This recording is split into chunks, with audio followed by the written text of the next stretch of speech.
At 18 minutes past 10 on a summer night in 1944, the ground shook as far away as Nevada. In a California river town, a pier full of young men simply ceased to exist. 320 of them were gone in a single second, and most of them were black. This is the disaster the Navy spent 80 years trying to keep you from remembering.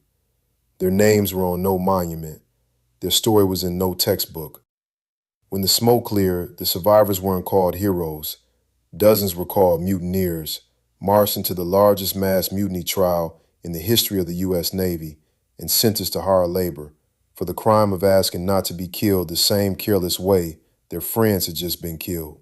To understand how that happened, you have to understand Port Chicago. It sat on the Sacramento River, northeast of San Francisco. By 1944, one of the busiest ammunition depots on the West Coast, feeding the war in the Pacific. Loading those ships was the most dangerous work on the base, and it was handed almost entirely to segregated units of young black sailors. Most had enlisted hoping to fight. Instead, they got cargo hooks. They moved live bombs, depth charges, and artillery shells by hand around the clock. Almost none trained to handle high explosives because the Navy didn't think it necessary to train them. Their white officers, historians documented, sometimes bet on which crew could load fastest. Speed was rewarded. Safety was an afterthought. The men warned again and again that someone was going to die. On the night of July 17, 1944, two ships sat at the pier. The E.A. Bryan was nearly full, thousands of tons of munitions in her holds. The Quinault Victory was rigging to load beside her. More than 300 men were on the pier and the ships. At 10:18, witnesses heard a crack, then a roar. An instant later, a blast with the force of roughly 5,000 tons of TNT tore the night open. The E.A. Bryan was vaporized. The Quinault Victory was thrown out of the water and torn apart. The pier, the locomotive, the boxcars, the men, gone. Windows shattered in San Francisco. Pilots overhead saw chunks of white-hot metal rising past their planes. 320 men were killed instantly. Nearly 400 more were wounded. 2 of every 3 of the dead were black.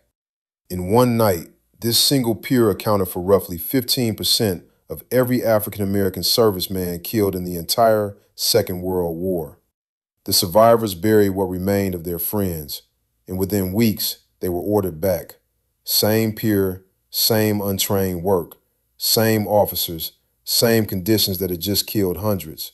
Nothing had changed. So they refused. 258 sailors said they'd serve, they'd work, they'd do anything the Navy asked, but they would not load live ammunition until it was made safe. Under threat of the firing squad, most returned. 50 held the line. The Navy charged those 50 with mutiny, a charge that in wartime can carry death. A young NAACP lawyer named Thurgood Marshall, years before the Supreme Court, came to watch, and what he saw enraged him. It was not 50 sailors on trial, he said. It was the Navy's whole vicious policy toward the black man. All 50 were convicted, 8 to 15 years of hard labor, dishonorable discharge. Marshall appealed. The conviction stood. But the country had heard. The headlines, the NAACP, the sheer injustice forced a reckoning. Within a year, the Navy began, cautiously, to integrate, the first branch to move. 3 years later, President Truman desegregated the entire armed forces. The men of Port Chicago never got credit in their lifetimes. Most went to their graves with mutineers stamped on their record. And then, 80 years to the day after the blast, July 17, 2024, the Secretary of the Navy stood at Port Chicago and said out loud what the record always showed. These men were wronged. All 50 and 206 punished alongside them, 256 sailors in total, were fully exonerated. The President issued a statement in their honor. Cleared. Finally. Most did not live to hear it. Port Chicago is now a national memorial. You can stand where the pier was, but a memorial is only as strong as the number of people who know why it's there. So say these men's names. Share this story, because the fastest way to erase a people is to erase what was done to them and what they had the courage to refuse. Sources in the description. Subscribe so they can't erase this. Free reading list, link below.